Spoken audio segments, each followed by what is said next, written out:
Hello everyone, today we got the Hate DOS virus. Now despite the rather scary name, this virus is actually not that bad. So we'll go ahead and run it.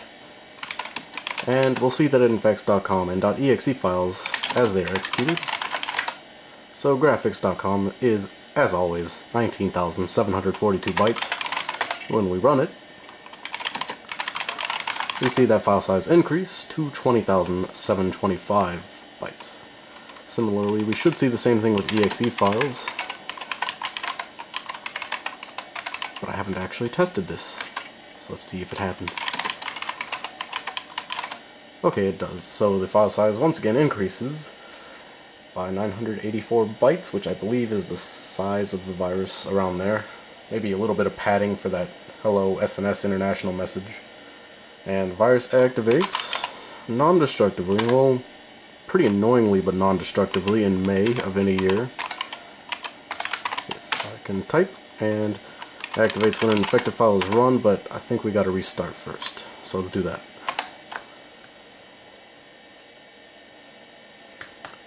So this is the normal boot sequence for this 386. It performs a seek test on all three drives. You can't hear the hard drive one, of course. However, when we run any file infected with the hate virus, we get a load of screen spam, and the lights on the keyboard are going nuts. And returns to normal. It appears to give us control again. We're gonna look around. Everything seems normal. Normal enough anyway. Running infected files does not produce the effect again until a reboot. However, when we try to reboot, things get real. So here is the new and improved boot sequence, courtesy of Hate, where nothing happens.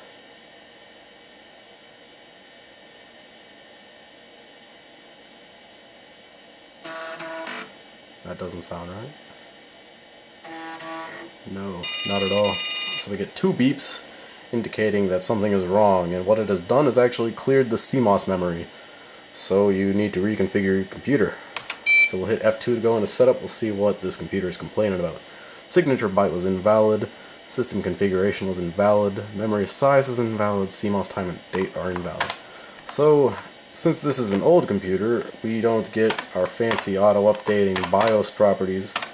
We can't just expect it to know what we have in this computer, we gotta tell it. So our A drive is our 3.5 inch high density. Our B drive is our 5.25 inch high density. Our hard disk drive, we got to enter the information manually, which I've written down. So we got 936 cylinders, 16 heads, and 17 sectors, which gives us a size of 124 megabytes. We don't have a second hard disk drive.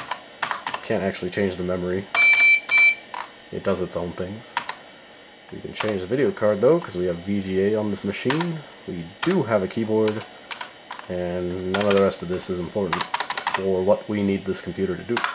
So let's go ahead and reset and save values, and we should be able to boot back into DOS like nothing at all has happened.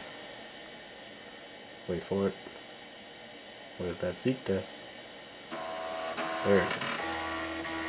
As you can see, it did some memory counting there, which it doesn't always do. But since it needed to check and be sure how much memory it had to do the test. And so we're back. We have all our files, nothing was deleted. Everything's the way it should be. However, any infected file that is run, of course, will produce spam. Well, it should. I don't know if we infected sys. The virus disinfect itself? What happened? Oh, the date's not in May anymore because it reset the date. That's right, okay. So you would set the date back to normal, of course, and then you'd reboot, and then the virus would go off again and wipe the CMOS again, and generally it would just be a huge pain in the neck the whole month of May, as the virus would keep resetting your computer settings and you'd have to keep re-entering the information. So other than that, it's not destructive. It's not horribly in your face, but during the month of May it would get pretty annoying. And that's about it for the Hate DOS virus.